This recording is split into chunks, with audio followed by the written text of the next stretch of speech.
Olá, boa noite. Meu nome é Fernanda. É muito bom ter você aqui conosco novamente no nosso podcast Resgate. Seja bem-vindo.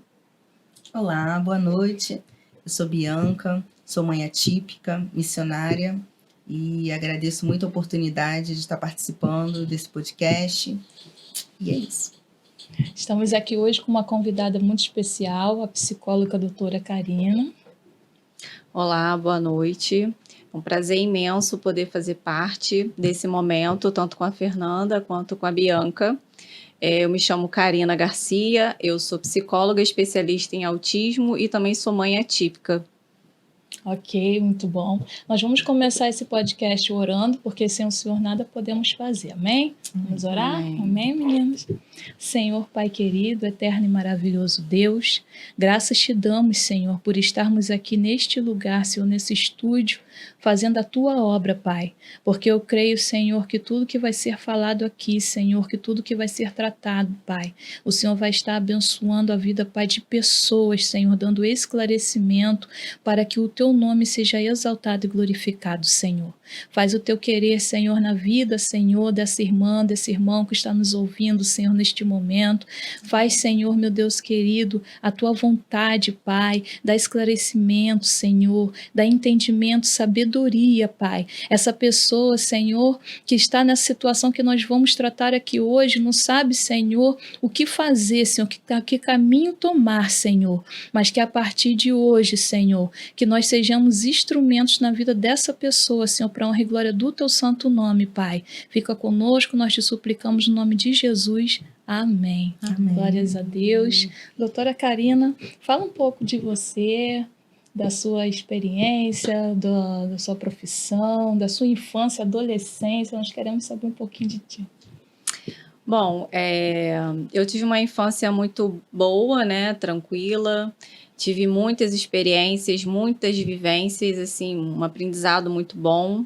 Escolhi ser psicóloga aos 16 anos e somente aos 26 eu entrei para a faculdade.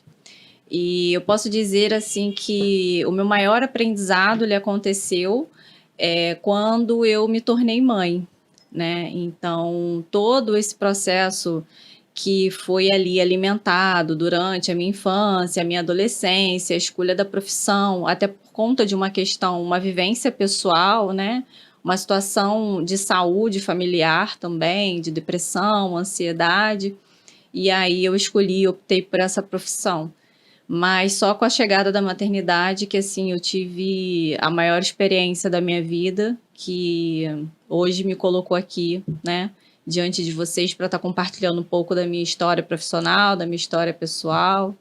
Até seu início da maternidade. O que te marcou muito no início da sua maternidade?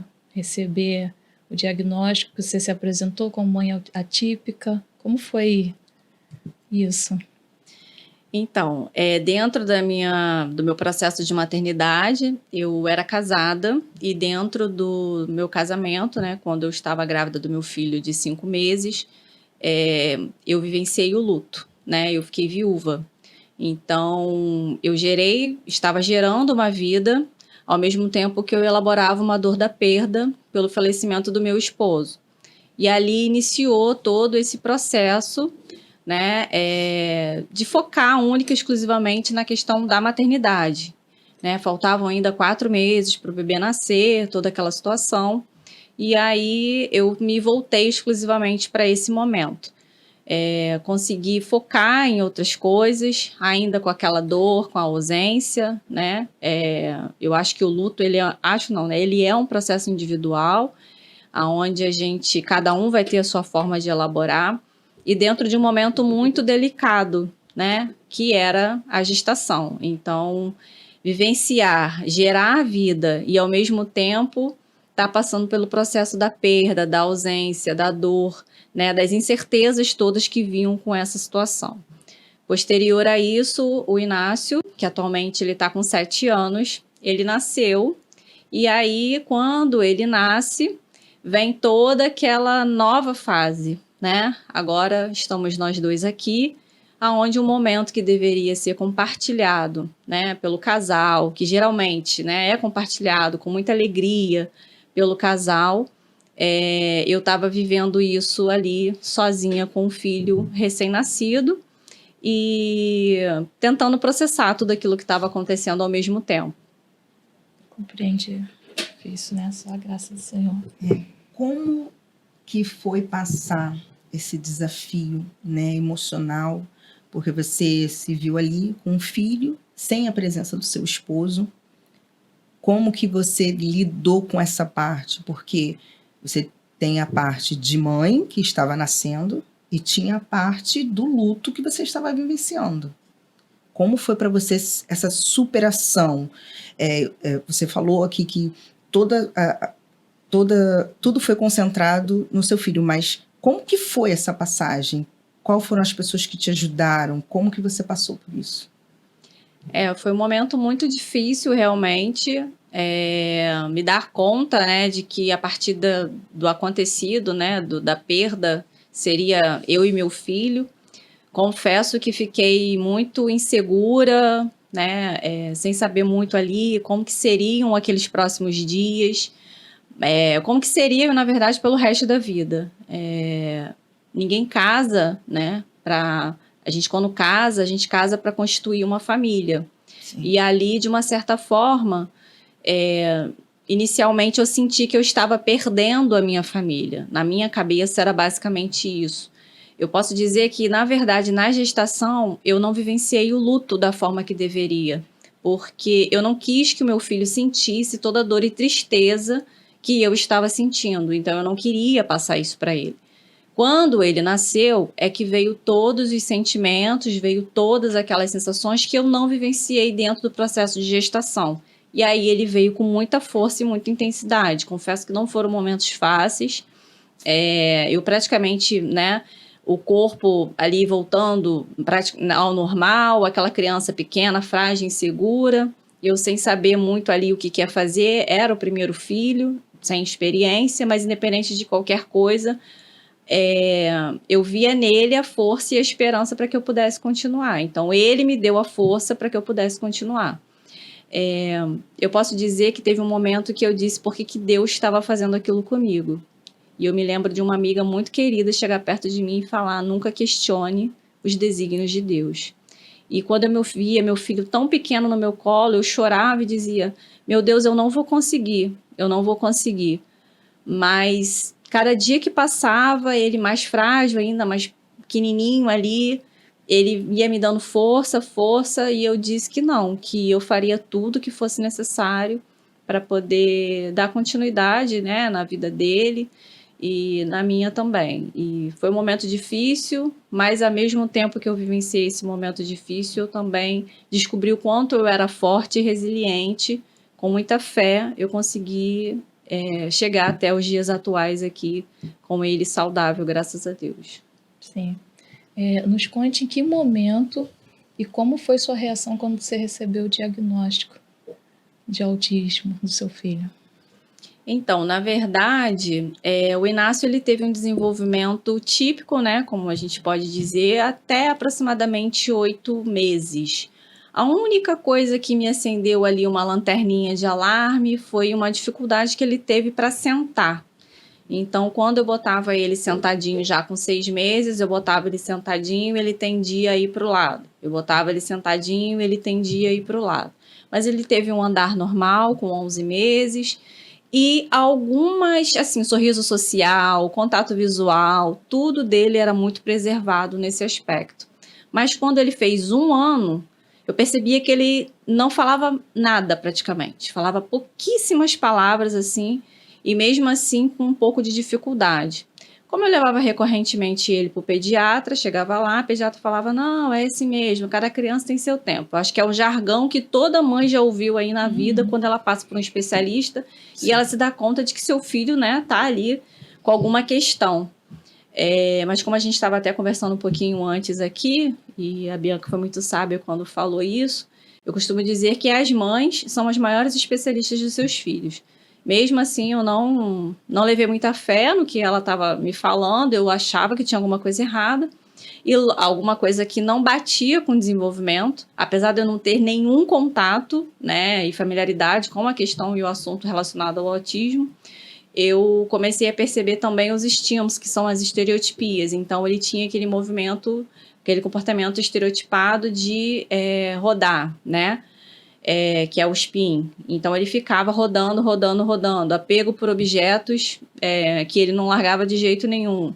Já tinha uma sensibilidade auditiva, saía correndo quando ouvia barulho de liquidificador, descarga, não gostava muito com o aninho, já está com o dentinho crescendo, não gostava muito de escovar o dente de jeito nenhum, né? Quando a gente tentava fazer essa escovação, tomar banho também para ele era muito difícil.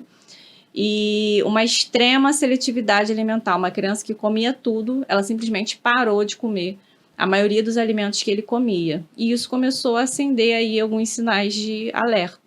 Só que esse processo eu vivenciei dentro do período da pandemia. Eu recorri a alguns especialistas, né? E foi um momento muito difícil, porque a gente está falando de 6 anos atrás, né? E há 6 anos o autismo ele não tinha a notoriedade que o autismo tem hoje. Na cidade não tinham especialistas e a gente também nem sabia como que ia ficar a situação sanitária geral, uma vez que a gente estava dentro de um período pandêmico e estava todo mundo, né, naquela questão de ficar recluso dentro de casa. E aí eu comecei a buscar opções, né, de informação. Na verdade, eu comecei a me informar para estimular ele em casa até que toda a situação sanitária que a gente estava vivendo da pandemia fosse resolvida e os profissionais voltassem a atender para que ele tivesse o devido atendimento, né, o atendimento adequado, e as estimulações iniciaram nesse momento. E posterior a isso, eu consegui levar ele num psiquiatra infantil na época, que já imediatamente já caracterizou ele com 2 anos, ele foi diagnosticado oficialmente com 2 anos, dentro do quadro do espectro autista, com nível de suporte 2, por conta da idade que ele tinha. Você falou sobre a questão de como foi receber o diagnóstico, né? Exatamente. Assim, sinceramente, eu não passei por nenhum dos processos de luto. A minha preocupação única e exclusiva com ele naquele momento era o que eu poderia fazer para ajudar o desenvolvimento dele. Na época, ele fez uma avaliação neuropsicológica que apontou que ele estava com uma idade cognitiva de um bebê de 2 meses. Então, ele tinha 2 anos com uma idade de desenvolvimento de um bebê de 2 meses. Ele tinha um acúmulo de atrasos muito grandes. E a minha preocupação era fazer a estimulação dele. E aí foi quando eu inicio essa minha trajetória dentro da maternidade atípica, mas também e principalmente atrás das informações que culminaram também nas questões profissionais. Sim. Você falou que ele comia de tudo e parou de comer. É a tal da regressão do autismo. Você pode falar um pouquinho dessa parte? Na verdade, não necessariamente é regressão. A questão dele comer e parar de comer é por conta da seletividade alimentar. Ele começou a desenvolver uma seletividade por conta da questão do processamento sensorial. Ele já tinha questões de processamento sensorial auditivo por conta de aversão a determinados barulhos. E algumas texturas, alguns sabores, né? E ele também era visual, muito visual. Então, quando ele olhava determinado alimento ou textura, ele automaticamente já fazia ânsia de vômito. E, para ser sincera, ele passou a melhorar depois que ele fez terapia alimentar, depois de muito tempo. Tem exatamente 2 anos e meio que eu consegui encontrar uma profissional qualificada que trabalhasse dentro dos alimentos, que eram os grupos dos alimentos que ele aceitava, e hoje ele é uma criança que come de tudo, porque foi feito um trabalho de sensibilização com ele. Mas você imagina uma criança só comer macarrão de miojo, porque era a única coisa que ele comia, e tomar leite, só tomava leite na mamadeira, só leite, não queria saber de mais nenhum outro alimento. Enquanto isso, ele se desenvolvia. Enquanto ele se desenvolvia, a preocupação aumentava porque ele precisava de nutrientes que não continham nesses alimentos. Exatamente. E também, junto com isso, né, ele tem uma doença autoimune chamada de PFAPA, que eu descobri junto com o autismo, que é uma síndrome de uma febre periódica, onde o anticorpo, né, dele, no caso, atacava o próprio corpo dele. Então, ele fazia infecção sucessiva de garganta com uma febre elevadíssima, que ninguém conseguia descobrir o que é, mas é uma doença autoimune limitada que termina aí por volta, né, quando o sistema de defesa dele já está totalmente pronto ali para combater os agentes, né? e por volta dos 8, 9 anos. E também por conta dessa situação, da questão alimentar dele, da seletividade e tudo mais, é que me chamou muita atenção por conta do TEA também. Então foi um conjunto aí. Aprendi. O que você aprendeu sobre si mesma durante esse processo de compreensão do autismo? Olha, Bianca, eu aprendi que a gente não tem controle de nada. Quando eu engravidei do Inácio, eu tinha acabado de me formar na faculdade. Eu me formei no primeiro semestre de 2017 e eu descubro que estou grávida em dezembro de 2017. Então, houve realmente um planejamento familiar para que essa gravidez acontecesse, né? Uma estrutura, tanto minha quanto do meu esposo, para que a gente pudesse dar uma melhor condição de vida para ele, e para isso a gente teria que conquistar algumas coisas, e eu estava dentro do período da faculdade. E eu coloquei na minha cabeça, eu me formei com 31 anos, que se eu não tivesse filho até 35 anos de idade, eu não teria mais filho. Porque eu sabia que se eu engravidasse depois dos 35, a probabilidade de gerar uma criança com algum tipo de transtorno seria muito grande. Eis que eu tenho o Inácio com 32 anos e ele veio autista.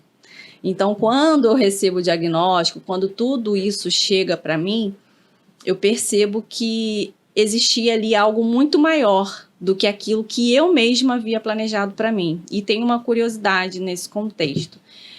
O Inácio, ele não me ensinou só a ser mãe, né? Mas ele me ensinou principalmente a ser uma pessoa muito melhor e uma profissional melhor também, porque quando eu me formei, eu já saí da faculdade com a ideia de que eu não queria ser mais do mesmo, eu não queria fazer o que todo mundo fazia.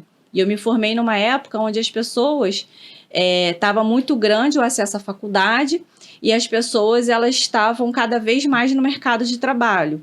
E eu ficava pensando, não, mas eu não quero fazer isso, eu não quero fazer o que todo mundo faz, eu quero ser diferente.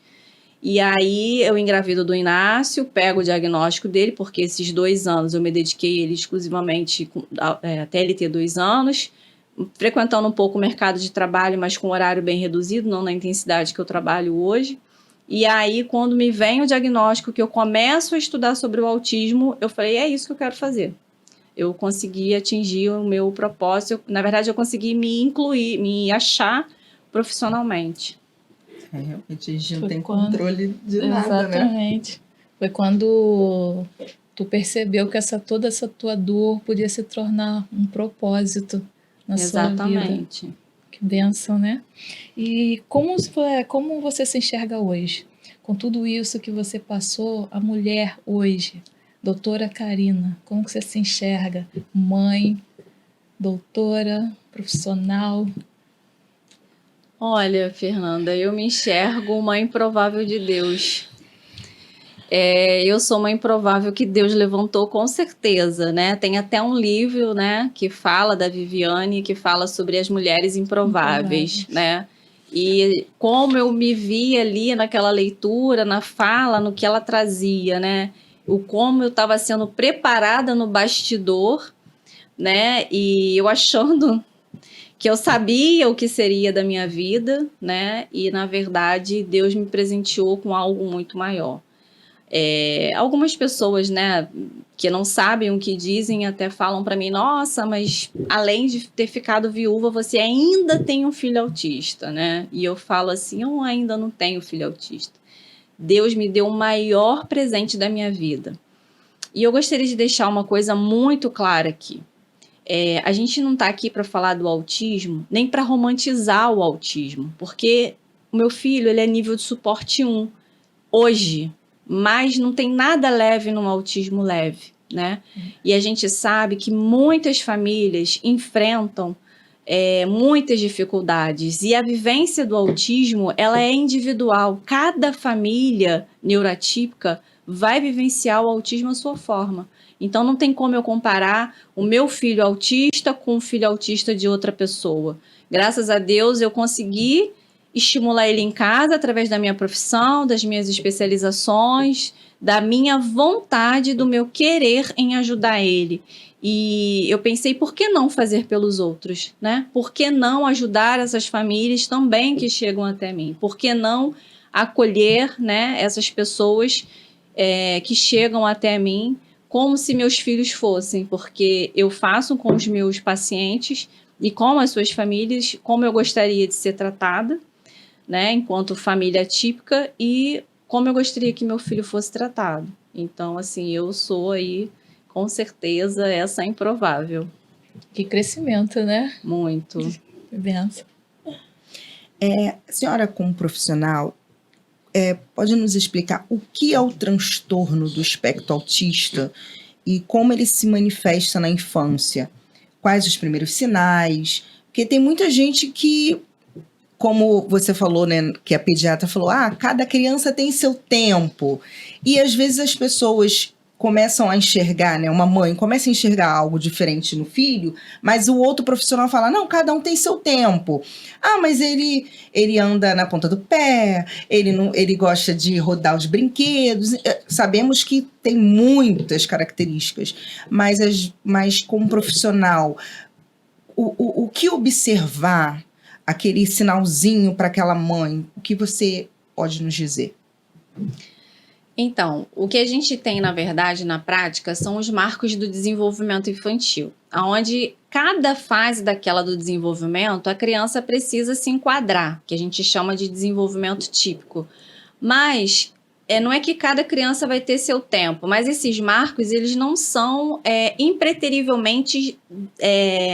o desenvolvimento não ocorre necessariamente dentro desse marco fechadinho. Pode ser um pouquinho antes, pode ser um pouquinho depois, mas os sinais, né, do TEA, eu acabei de participar de um congresso agora, no final de março, e a gente está vendo que cada vez mais, né, isso daí, os sinais estão ficando cada vez mais evidentes. As pessoas até costumam dizer, nossa, mas agora toda criança é autista, todo mundo é autista. Não é que todo mundo é autista, o autismo sempre existiu. O que a gente tem hoje muito mais informação, né? Tanto os especialistas se especializando, os profissionais se especializando, os pediatras se especializando para identificar isso de forma precoce, ainda lá na primeira infância. Então, o DSM diz, né, que é o Manual de Transtornos e Doenças Mentais, fala que qualquer prejuízo que ocorra na primeira infância que sejam ligados a dificuldade no contato visual, interação social, atraso no desenvolvimento da linguagem, ou seja, atraso na fala. Hoje em dia a gente já pode considerar alguns atrasos motores, né? Atraso no andar, no sentar, no engatinhar, não são critérios diagnósticos. Os critérios diagnósticos são comportamentos repetitivos estereotipados, né? Que são aqueles comportamentos que as crianças emitem ali quando elas pegam um carrinho, ficam brincando de forma disfuncional com o carrinho, que é girando a rodinha, ou quando elas ficam olhando excessivamente uma luz, um ventilador, né? Ou quando elas ficam nesse movimento do rocking, que é esse movimento de balanceio do corpo, ou quando elas têm o movimento de rodar, ou quando elas têm o movimento do flapping. Algumas delas têm até mais de um comportamento estereotipado. Brincar de forma disfuncional é enfileirar os brinquedos, né? Enfileirar os carrinhos, né? Não permitindo que você pegue, você conserte, porque se você tirar ali do lugar, a rigidez cognitiva não permite, né, da criança não permite que você altere aquele cenário, ela vai brigar com você e vai botar lá no lugar, porque essa é a forma dela brincar, né? Além disso, a gente tem que ter prejuízo na interação e na comunicação, na questão da troca social. Todo mundo acha que a criança autista, ela não gosta de socializar. Na verdade, ela não sabe como fazer isso. Então, ela não vai conseguir fazer isso de uma forma espontânea. Por isso, precisa da mediação de alguém para poder estar fazendo essa troca ali. Por isso, na maioria das vezes, também pode ter preferências por brincar sozinho, né? Então, aquela criança que tem essa dificuldade de interação. Isso eu estou falando de um TEA clássico, de um TEA que a gente pode observar ali e já dizer, não, com certeza tem todas as características, é autista. Mas tem muitos diagnósticos que não são realizados dessa forma. Tem alguns diagnósticos que eles só ocorrem de forma tardia, porque já existiram na história do paciente. Ele tinha estereotipia, mas ele não tem mais. Ele tinha uma dificuldade de interação, mas ele não tem mais. Uma vez autista, sempre autista, né? O autismo ele é um transtorno de base genética. Então, ele não tem cura. Ele é um transtorno e não é uma doença. Então, ele não tem cura. O que a gente tem aí é uma tentativa, né, de identificação precoce desses sinais para que haja o diagnóstico, ou seja, um profissional qualificado, ele vai saber se há ou não autismo naquela criança. Se ele não souber de imediato, ele vai passar para a equipe multidisciplinar para fazer o acompanhamento e ver desses profissionais qual é esse olhar que esses profissionais têm para essa criança, para aí então fechar um diagnóstico.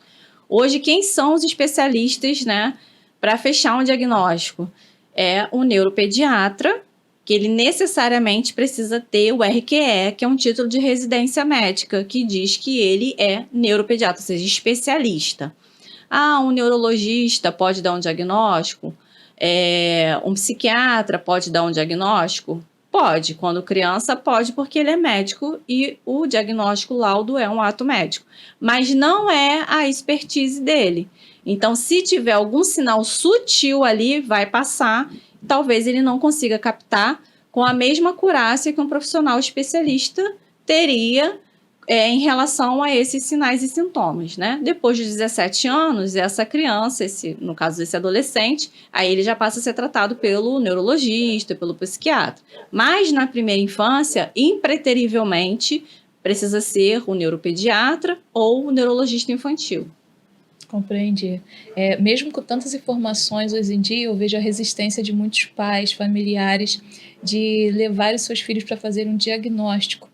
Quando é solicitado, quando alguém alarma alguma coisa, e eles resistem, não, é assim mesmo, vai passar, o parente, fulano, o primo era assim, sempre tem, né, essas referências. E eu gostaria que a senhora falasse um pouco sobre a importância do diagnóstico precoce do autismo, sobre essas crianças, como que isso vai ajudar eles serem diagnosticados e os pais quebrarem essa resistência.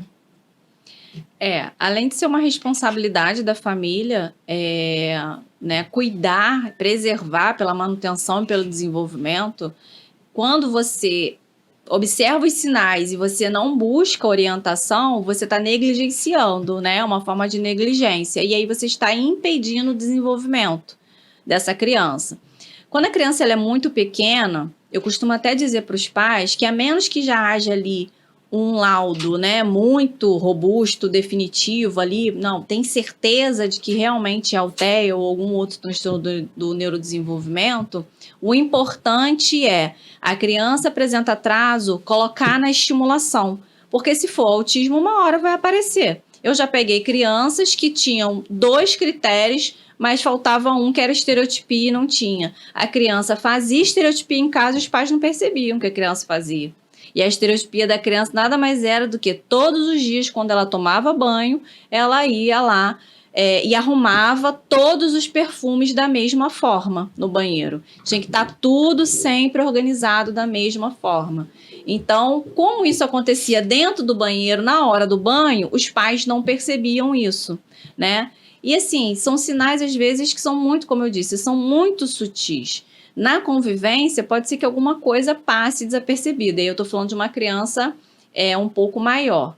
Mas na criança pequena, basta observar que, quando comparada com crianças da mesma idade, ela não consegue ter ali o mesmo comportamento, né? E aí, não tendo o mesmo comportamento, por que não tem? Já sobe lá a red flag para vamos investigar e vamos fazer a intervenção precoce.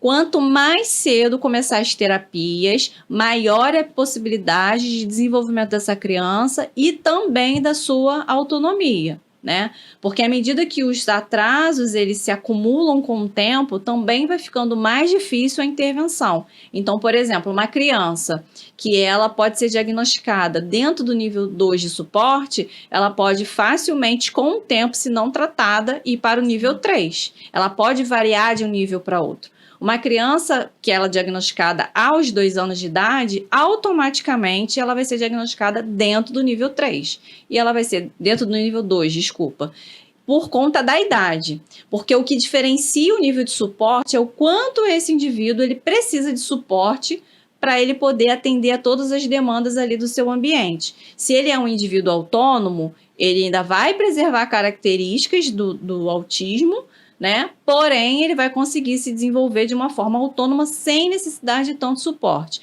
Se ele é uma criança pequena, automaticamente já precisa de suporte simplesmente pelo fato de ser pequena. Não tem capacidade de se autogerir, né? Então, a gente precisa deixar isso também claro que cada vez mais que é postergado isso, é negado a essa criança a possibilidade de desenvolvimento dela e autonomia e condição, né, de qualidade de vida. Verdade, qualidade de vida. Nós, como mãe atípica, nós sabemos que isso, né, o autismo, ele não só mexe com a mãe e com o pai, ele mexe com toda a família. Então, eu gostaria que a senhora falasse sobre essa parte, né? O que significa na prática uma família típica? Porque não fica só entre a mãe, o pai. Acaba que toda a família, ela acaba participando disso. Bianca, isso aí é um desafio. E assim, quando eu iniciei esse trabalho no autismo, com, né, o autismo, uma coisa que eu percebi muito clara, quando eu atendia, na maioria das vezes, era a mãe. E muitas vezes eu perguntava, né? E aí, mas, Dona Maria, o que a senhora sabe aí do autismo? Eu não sei de nada, eu só sei que ele faz assim, anda para frente e para trás, ele anda na ponta do pé, mas eu não sei. E aí eu comecei a ver o quanto era importante a informação. Quando chega um diagnóstico, a gente precisa ter muita noção, né, que há toda uma reorganização nessa dinâmica familiar. Então, assim, o diagnóstico, ele impacta diretamente essa dinâmica. Aquela família, ela estava preparada para receber, teoricamente, um filho saudável, o que se espera, né? Quando a gente fica grávida, a primeira coisa que as pessoas falam pra gente, que a gente mesmo fala para si é que venha com saúde. Quando você recebe um diagnóstico, não é que a criança não tenha saúde, mas ela não vai ter a expectativa social de uma criança típica. E aí vem toda essa questão que vai depender muito da percepção do sujeito. Tem famílias que conseguem encarar isso de uma forma mais tranquila. Tem famílias que encaram isso de uma forma mais dolorosa. Muito principalmente por conta da falta de informação, da estigmatização, né? Ou seja, do próprio preconceito que existe ainda hoje com relação às questões relacionadas à saúde mental. Então, tem muita essa questão voltada para essa dificuldade da informação. E aí, como que essa família é impactada? Ela é impactada quando, às vezes, essa mulher, essa mãe, né, ela precisa fazer uma escolha entre a carreira e atender a todas as demandas do filho, porque é um filho que necessita muito, vai demandar muito de levar para várias terapias, né? Então, essa mulher abre mão de si. Eu vejo muito adoecimento da maternidade dentro desse aspecto, mulheres que perderam sua própria identidade por conta disso, onde ocorrem, na verdade, vários tipos de processo, desde o abandono parental por parte desse pai, desse marido, que muitas das vezes não aceita esse diagnóstico e não aguenta essa sobrecarga, dependendo da constituição familiar. Às vezes existem outros membros, né, outras pessoas que fazem parte dessa família, que também são prejudicadas, né, porque uma vez que essa atenção ela é toda direcionada a um único indivíduo, aqueles outros membros que estão ali, que são outros filhos, né, eles acabam sendo prejudicados a nível de atenção.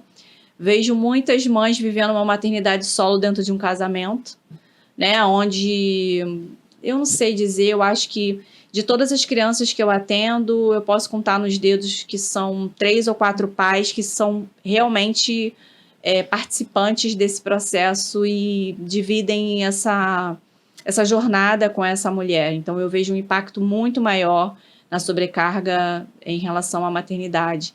E esse impacto, ele acontece tanto na questão da reorganização, tanto na questão econômica, porque é necessário, né, abrir mão de às vezes, de uma condição, de um trabalho, para que esteja presente ali nas outras demandas desse filho. e às vezes a acessibilidade às terapias também, que é muito difícil, então essa família ela é impactada dessa forma, é uma família que geralmente é muito julgada, é uma família que tem muito essa questão do preconceito, da estigmatização social, né, onde os outros julgam achar que sabem o que ela deve fazer, mas na verdade são pouco acolhidas. A gente sabe que essa parte financeira é bem complicado. Tem mães que não têm, né? O acesso a terapias é caro. Aí você tem que procurar uma saúde pública que é difícil, tem muita, né? Você fica ali esperando aquela fila interminável e é bem complicado você organizar essa parte financeira. Eu sei como mãe, porque é bem complicado. Agora, vocês como mães atípicas, né? Família atípica. Isso. Um pouquinho de cada, né? Vamos ouvir um pouquinho de cada uma. Como que familiares, amigos, a comunidade pode ajudar essas famílias atípicas? De que forma? Porque no convívio que eu tenho, eu vejo que muitas pessoas se afastam. Essas famílias ficam quase que isoladas. Os amigos não querem visitar por conta do comportamento do filho. Familiares se afastam porque não tem condições de ficar meia hora naquele ambiente. Como que os amigos, familiares, a comunidade, vamos mandar um recado para eles, podem ajudar essas famílias? Olha, Fernanda, isso é um desafio, né? Essa questão do isolamento social, ele é algo muito presente, porque as famílias acabam ficando, assim, como eu posso dizer, cansadas, né? Cansadas do julgamento, cansada da questão do preconceito. E volto a dizer, e vou bater nessa tecla até o fim, que é a questão da informação. Eu acho que um ponto principal aí que a gente deve trazer, né, até como forma de conscientização, é que as pessoas se informem, que elas também sejam rede de apoio para essas famílias. Então, eu acho que oferecer uma ajuda na prática, né, às vezes essa mulher, essa família está sobrecarregada, ela precisa... E quando uma pessoa chega para fazer algum tipo de comentário, que se sente cansada, né, que, eu não aguento mais, assim, ao meu ver, eu vejo isso como natural, eu vejo isso como normal. Essa pessoa não está dizendo que ela não quer o filho dela ou a filha, ela não está dizendo que ela não quer aquela realidade, apenas que ela realmente, de fato, está cansada e que ela precisa de ajuda, né, nesse percurso. Eu acho que um pouco de sensibilidade. Tem uma coisa muito legal, bacana, que eu gosto de trazer, é que as pessoas falam muito sobre empatia, né? Porque você precisa ter empatia, porque você precisa ser empático. Mas eu percebo que a maioria das pessoas sequer sabem o que significa empatia. A empatia é um sentimento. Eu posso me empatizar pelo outro, me sensibilizar pelo outro, mas esse sentimento ele vai ficar aqui comigo. Posso dar não vou sentir, não é se colocar no lugar do outro. Não é. A empatia não é sobre se colocar no lugar do outro, porque isso é humanamente impossível. Agora tem uma palavrinha que é chave, que é a compaixão. Empatia sem compaixão não é nada. Porque a compaixão é a ação, é o ato. É essa capacidade que eu tenho de transformar o mundo do outro. Então não adianta nada eu ter empatia, mas eu não me mover em direção a uma situação com o intuito de ajudar e provocar ali uma mudança, por menor que seja, numa escuta, num acolhimento, né? Dizendo, olha, eu entendo o que você está passando, ou não entendo o que você está passando, mas eu estou aqui, o que eu posso fazer? Às vezes a pessoa não sabe, mas quem está ali vivenciando a situação, ela vai saber dizer, não, você pode ficar aqui um pouco? Não, eu não quero nada, eu só quero que você me escute, eu só quero que você esteja aqui presente de alguma forma, né? Só quero que você entenda. Só quero sentir que você realmente está aqui. Então, a empatia, sem compaixão, ela não é absolutamente nada. Então, vamos praticar mais a nossa compaixão aí, que é a nossa ação com a empatia para essas famílias aí que tanto precisam desse apoio, dessa rede de apoio. É verdade, porque não adianta nada, né? Às vezes a gente só quer ser escutado, a gente quer conversar, quer botar para fora. Não é que nós não amamos nossos filhos, nossa casa, nossa família, mas a gente às vezes tá cansada, cansa, porque é um cansar mental, é um cansar de você estar ali programando, porque você fica 24 horas programando aquilo, não, porque amanhã tem terapia daqui, amanhã tem ali, mas o tempo daqui, o tempo dali, e você vai controlando, aí é o cansaço. Quantas vezes eu cheguei ao ponto de falar, nossa, eu tô tão cansada. Mas era um cansaço tudo acumulado, tudo junto, né? E essa parte da empatia com a compaixão, às vezes a gente não consegue arrumar uma casa, a gente não consegue lavar uma roupa, você precisa dessa ajuda. Ah, mas eu não sei como ajudar ela. Vai lá na casa dela. Viu o que ela está precisando, né? Às vezes ela quer que você ajude ela. Ah, um tempinho. Ela não quer que você, às vezes, cuide do filho dela, porque essa parte ela sabe fazer. Mas, às vezes, ela não tem como, né? Ah, eu preciso ir no mercado. A gente sabe o quanto é difícil ir no mercado com uma criança atípica, né? Os olhares, nossos olhares. E aí vem esta parte, né? Atitudes, mesmo bem intencionadas, e acabam sendo prejudiciais para essa família, né? Aqueles comentários tão sutis que às vezes vêm com uma flecha no nosso coração, que acaba com a gente. Nossa, você tá tão acabada. Nossa, nunca mais você fez uma unha, nunca mais você fez um cabelo. E a gente sabe disso, mas às vezes chega, né? Essas falas bem intencionadas que acabam nos prejudicando. O que você pode falar um pouco sobre isso? Bom, você está falando sobre esses comentários extremamente maldosos, né? E desnecessários para quem não perguntou nada. É basicamente isso. Mas, assim, uma coisa até que eu ouço, né? Caramba, assim, as falas bem intencionadas, né? Nossa, você é uma guerreira. E aí eu brinco dizendo, não, eu não sou guerreira, eu sou só mais uma sobrecarregada, porque guerreira é a Xena, não sou eu. Então, assim, isso é uma verdade, porque quando a gente absorve tudo, a gente dá conta de tudo, isso a gente não pode ficar nunca nesse lugar, né?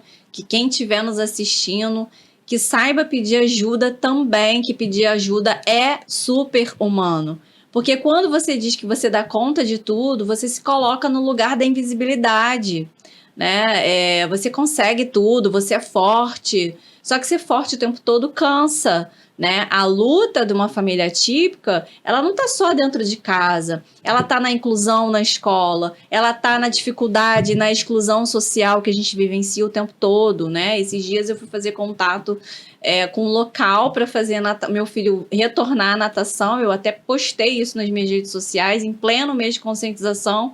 E o local simplesmente falou, só porque eu disse que ele era autista nível 1 de suporte, o local falou para mim, não, nós temos uma turma exclusiva de autistas e nós não temos mais vaga. E eu falei assim, tá, mas ele não precisa de uma turma exclusiva para autista, né? Ele pode estar inserido em qualquer ambiente que ele queira. E ali rolou uma discussão e até dizer para eles que isso era discriminação e que discriminação é crime. E dá pena, e dá multa. Então as pessoas precisam ter plena consciência de que uma criança autista, um indivíduo atípico, né, ele está amparado pela lei de PCD, que é a lei da pessoa com deficiência, que é a lei de Berenice Piana, que enquadra ele dentro da lei de pessoa com deficiência. E quando for necessário, nós iremos acionar os nossos direitos, né, porque discriminação, mais uma vez, é crime.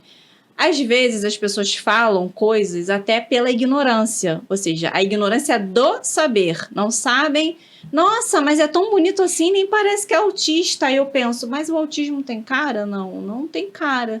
Nossa, mas então ele é muito inteligente. Não, gente, nem todo autista vai ser inteligente, né? Vai ter QI acima da média, vai ter altas habilidades. Então, assim, são falas, né, que parecem ser bem intencionadas. Ah, mas hoje em dia todo mundo é autista. Isso aí vai tirar de letra. São falas que parecem ter boas intenções, mas elas são tão carregadas ali de preconceito e capacitismo, né, como a gente costuma ver bastante aí. Pegando esse gancho, né, que a doutora falou sobre a natação, como lidar com esses episódios de bullying, de exclusão no meio da sociedade, na escola, até na igreja, gente? Sim. Como isso? Olha, Fernanda, é um desafio, porque assim, o Inácio ele já sofreu bullying por outra criança autista dentro da escola. E aí, enquanto instituição, eu tentei fazer de tudo para que ele acolhesse. Só que o menino, além de autista, também tinha TOD. E ele, por ser uma criança muito sensível e não reativa, o menino sempre, quando ele não fazia, né? Meu filho não fazia o que ele queria, ele acabava ali ou puxando pela blusa, ou batendo nele, e ele não sabia reagir, até que ele começou a dizer que não queria ir para a escola. Mãe, eu não quero ir para a escola, porque o amigo, eu explicava, filho, o amigo, ele tem uma condição diferente também. Mãe, mas eu sou autista e eu não bato em ninguém. E aí, como explicar isso para a criança? Eu sou autista, mas eu não bato. Infelizmente, a gente sabe que a instituição escolar, ela também tem as suas limitações. Após várias idas na escola, eu não obtive muito êxito, então, pelo bem da saúde, né, dele, pela qualidade de vida e também pela questão do aprendizado, porque ele estava dentro de um processo crítico, que é o processo de alfabetização, né, ele estava iniciando o primeiro ano, eu optei por transferir ele de escola e dessa forma ele hoje está super adaptado. Mas eu acredito que dentro desse contexto há necessidade de se levar mais uma vez a informação. Trabalhar a equipe, trabalhar a escola, trabalhar os profissionais, né? E eu acho que isso tem que ser um programa muito bem elaborado aí de conscientização, né? E também as próprias crianças que fazem parte desse contexto.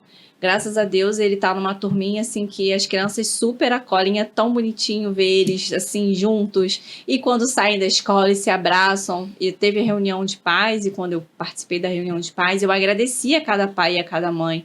Porque pra gente, enquanto mãe atípica, nossa, isso é fundamental. Saber que o nosso filho consegue se incluir, não só incluir, né? Porque a inclusão não só ser inserido, né? Ou seja, coloca lá junto com as outras crianças, mas de fato ser incluído, né? Porque a gente fala muito em inclusão, mas a gente vê, na verdade, é só uma inserção. Coloca lá porque ele tem que estar lá, é o que a lei diz, é o que tem que ser feito. Mas a inclusão, ela está caminhando a passos lentos. Sim, é muito gratificante a gente ver outros alunos, né, com tão pouca informação, são tão pequenos e serem bem mais, ter bem mais empatia do que um adulto, né, no colégio do meu filho também, ele é paparicado, todo mundo dá atenção. E, às vezes eu tô na rua com ele, ele tá no 4º ano, aí tem gente do 5º, do 3º. Oi, Daniel. E eu falo assim, quem é? Da escola, amigo. Isso traz uma felicidade tão grande para uma mãe. É muito, muito confortante isso, essa parte da inclusão. A exclusão também já participamos, também é uma parte horrorosa, né? Mas como a senhora falou, com a informação, né, a gente vai além, né? Por isso que é tão necessário estarmos aqui falando sobre o autismo, né, nesse mês de conscientização. Que não é só inserir, né, na sala, como a doutora falou, é incluir e socializar. Sim. Eu fico maravilhada quando eu vejo um aluno se socializando com outro, ele se sentindo parte do meio, né, ele com as crianças. É muito gratificante esse trabalho, muito bom.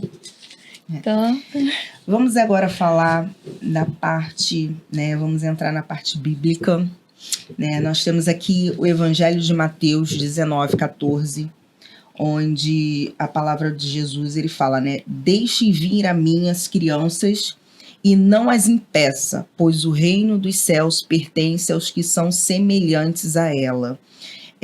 Nosso Senhor Jesus, ele incluía as crianças, né? São todas as crianças. Pegando esse gancho, né, da inclusão, sabemos que Jesus não deixou ninguém de fora, seja o cadeirante, né, quando ele cura aquele que os amigos levaram, né, seja o cego de nascença, o Senhor Jesus, ele sempre incluiu, e as crianças com certeza não ficariam de fora. Então, nós temos esse cuidado, a igreja precisa ter esse cuidado de incluir a criança atípica ou a criança com deficiência no reino dos céus, né? Porque o Senhor Jesus fala isso. Com esse ensinamento, né? Como orientar as igrejas a acolherem os autistas? O ideal seria que elas pudessem capacitar, né, os seus líderes e as pessoas, né, que fazem parte ali, geralmente, de alguma organização, já que tem essas divisões, né, a parte que atende as crianças, a parte que fica responsável por isso. Ter um ambiente que seja mais acolhedor nesse aspecto, no sentido de ter um pouquinho, às vezes, um espaço reservado para uma questão de alguma criança que tem alguma necessidade específica que seja voltada para a parte sensorial, a parte auditiva, né? O ambiente inclusivo, ele não tem que pensar apenas na maioria. Acredito que ele tem que dar acessibilidade. Então, da mesma forma que um cadeirante ele tem o direito de ir para a igreja, ele precisa de ter uma rampa para que ele possa subir, né, com a sua cadeira de rodas, né?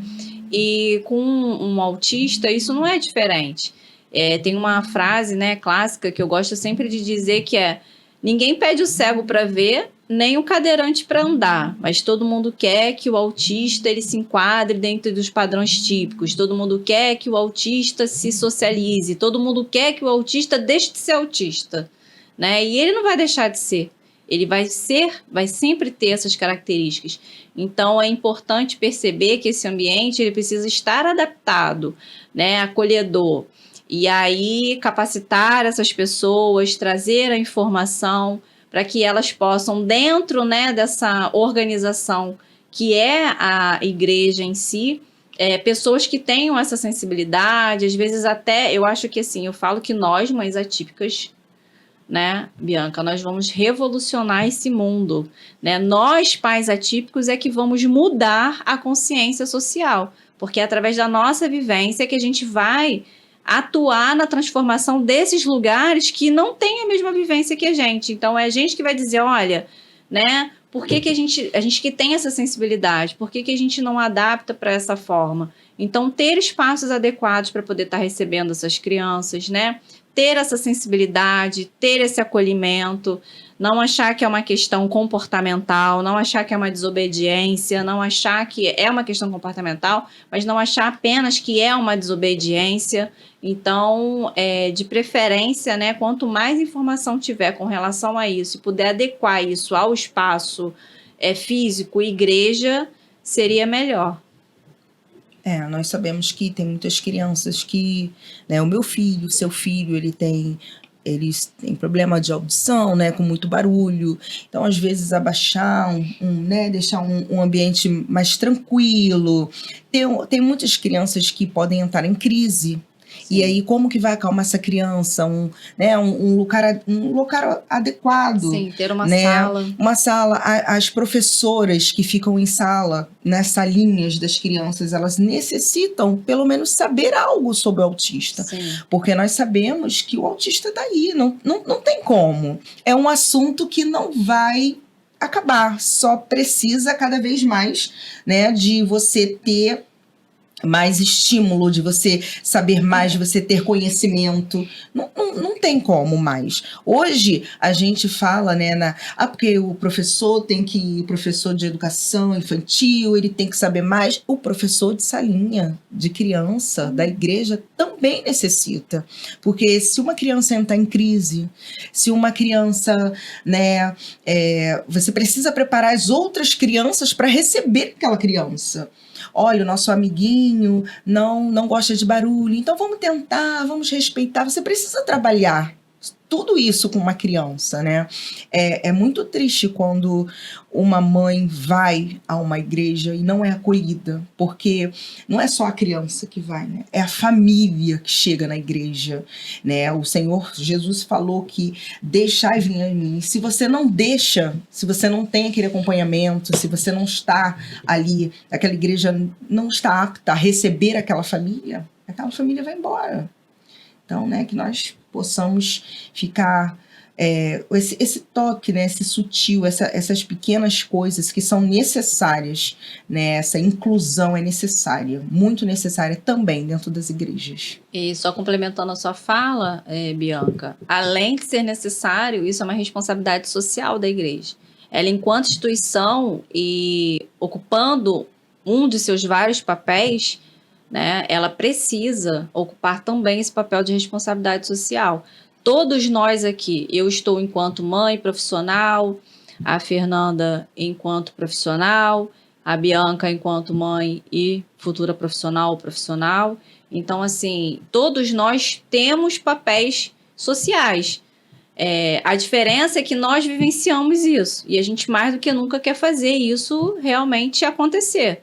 Então, eu acho que precisa aí um pouquinho de sensibilidade, um pouquinho aí de empatia com a compaixão para que esse cenário ele se modifique, porque a tendência é que isso aumente cada vez mais, né? Pegando a fala de vocês, eu gostaria até de fazer um apelo aqui nessa noite, né?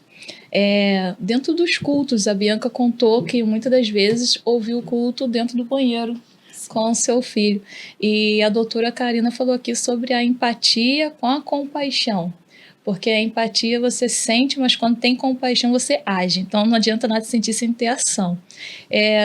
As igrejas prestarem mais atenção quando chegar uma família típica dentro de um culto. Por que aquela mãe saiu com o filho? É sensibilidade ao som? Vai lá, fala com a pessoa que está no som. Abaixa um pouco mais o som. Vai até aquela mãe. O que eu posso fazer para te ajudar para que você consiga assistir esse culto? Quer uma sala mais exclusiva que dê para ouvir o culto? Vai lá no banheiro. Se você está percebendo que a mãe está muito tempo dentro do banheiro com o seu filho, oferece ajuda. É de Deus, você está adorando o Senhor, você está se apresentando, né? Como sacrifício vivo ali, cultuando ao Senhor. Então, nós temos que ter esse olhar, porque a palavra de Deus diz que nós somos um corpo. E esse corpo tem vários membros e cada membro tem uma importância enorme para o Senhor, enorme. E eu tenho certeza que essas famílias atípicas dentro da igreja, os autistas, não só os autistas crianças, tem muito adulto autista também dentro das igrejas que não tem laudo, mas que sofrem bullying, ele é estranho, não dá para sentar perto dele, eu já ouvi muito isso, né? Vamos exercer a empatia com a compaixão. Amém? Bem, nós estamos falando aqui sobre um papo sobre autismo, né? Fomos para dentro da igreja, como Sim. que a gente trabalha isso. Quando ela leu esse versículo aqui, Mateus 19:14, eu gosto de ler a Bíblia pensando, né, gente? Fica pensando nas imagens. Aí eu fico pensando as crianças com aquela energia toda vindo até Jesus, pensando... Aí quem olha de fora fala assim, é bagunça, não é bagunça, é alegria. E eu imagino eles espantando as crianças e os discípulos tentando conter aquelas crianças. E Jesus fala assim, calma aí, não deixa nós impeçais. Nós impeçais, bastais é o reino dos céus. Então vamos falar um pouquinho, o que deve significar na prática não impedir essas crianças de virem até Jesus? Eu penso que todo mundo pode vir até Jesus. E as crianças também.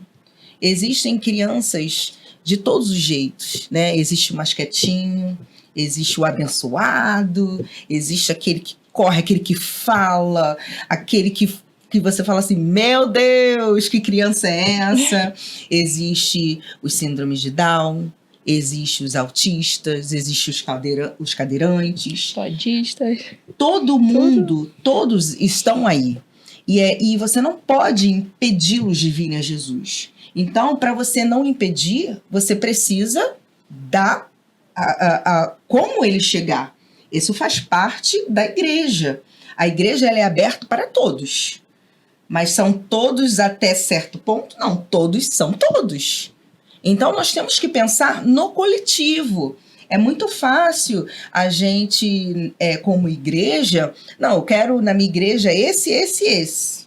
Mas e aquele ali? Aquele ali também tem que entrar. A criança atípica, ela vai entrar na igreja do jeitinho dela, adorando do jeitinho dela. Ah, mas será que está prestando atenção? Eles prestam atenção do jeitinho deles.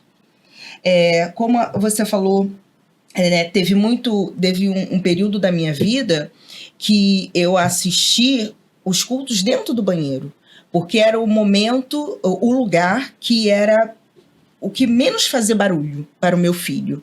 Ele era muito pequeno, ele tinha acabado de ter, né, de saber do autismo, eu não conhecia, não sabia o que era abafador, eu não sabia nada, também era novo. E ali dentro daquele banheiro, eu escutei de tudo, né? As pessoas que tentam ajudar e não sabem ajudar. Mas por que você está dentro do banheiro? Mas leva esse menino para lá, faz ali. Não, deve ser birra, é sono, é isso, é aquilo. E muitas vezes eu não encontrei a tal empatia. Você quer algum lugar, você quer ajuda? Quantas vezes banheiro é local de uma criança ficar? Não, mas não tinha lugar. Então, quando às vezes até vou para uma igreja que sou convidada, eu pergunto, tem salinha? Quantas vezes já assisti culto do lado de fora, sabe? A porta fechada e eu lá do lado de fora com meu filho assistindo também o culto. Porque o Senhor fala, não impeçais. Isso é algo que está impedindo o meu filho de adorar do jeito dele. Domingo fui para a igreja, contei aqui para as irmãs. O meu filho adorou ao Senhor desde o momento que chegou até o final. Ele não foi para a salinha. Não foi impedido de adorar. Ele estava ali cantando, glorificando do jeito dele. Aí teve uma hora que ele falou assim, eu conheço esse louvor. Aí falou altão na igreja, Igreja do Silêncio. Eu amo este louvor. E eu, meu filho, calma. E ele estava ali, sabe? Eu não impedi o meu filho de adorar. Então, essas são essas pequenas coisas que impedem a criança de estar ali do jeitinho dela. Tinha um adulto na minha igreja que, com certeza, ele não era laudado, mas com certeza ele tinha algo ali. E o jeito dele adorar era gritando. Ele, uau, uau, e gritava. E aí até na época o pastor falou, olha, esse é o fulaninho de tal. Ele está aqui. Se você ouviu ele gritar, ele está adorando ao Senhor. Sabe, não impediu a adoração. Não é porque você adora diferente do seu irmão que você vai impedir ele de adorar. A igreja é para todos. Então, o não impedir é isso. É ter a acessibilidade desta criança chegar à igreja. Quantos autistas amam adorar a Deus do jeitinho deles? Quantos autistas gostam da palavra? Meu filho gosta da palavra, adora hino da harpa. O que ele mais ama é o hino da harpa. E ele sabe de cor. E ainda fala o número da harpa, que eu nem sei, ele sabe. Não é chegar a ele, dar essa escolha para a mãe, para o pai, para a criança de adorar o Senhor. Isso é não impedir. Gostaria da sua fala também sobre isso, doutora Karina, sobre essa expressão não impedir. Nós estamos vendo que o autista, qualquer criança que sofre de um transtorno, né, tem um transtorno, eles têm essa barreira dentro da igreja, infelizmente, né? Nós vemos essa barreira. É muito bagunceiro, corre dentro da igreja, segura essa criança, aquieta essa criança. E os pais realmente vão ficando tristes e não vou mais naquela congregação porque eu não me senti abraçado. Embora amem aquele lugar, não quer voltar mais por conta do jeito que o filho foi tratado. Até também o adulto. Às vezes o adulto está dentro do ambiente, ele está se sentindo impedido de chegar a Deus, dessa adoração, porque ele se sente incompreendido, né? Se sente incompreendido, é diferente, o jeito de adorar é diferente, as pessoas olham diferente, infelizmente. Então, o que a doutora tem a falar sobre essa expressão, não nos impeçais? Bom, Fernanda, primeiro eu gostaria, assim, de expressar minha admiração pela Bianca, né?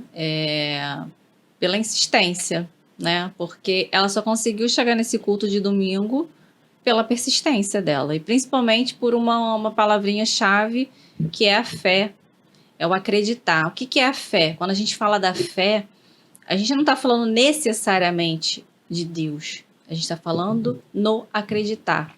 Quando a gente fala de Deus, a gente fala de algo muito maior, né? Então a gente fala de algo que é onipresente, onisciente e onipotente. A gente não sabe como, nem quando, nem porquê. A gente só sabe que está ali. E é o que conduz a gente nessa, como eu falei já anteriormente, nessa jornada. Então, aquele culto que ela ouviu no banheiro, aquele culto que ela ouviu do lado de fora da igreja, foram esses momentos que fez ela continuar e ela ter fé. E ter fé não só em Deus, né? Mas principalmente no filho dela. Eu sempre falo isso para as minhas famílias, né? Eu gosto de me referir assim. Acredite no potencial do seu filho. Você é a única que vai poder fazer isso. Porque o mundo vai negar ele o tempo todo. Mas se você acreditar no potencial dele, ele vai longe.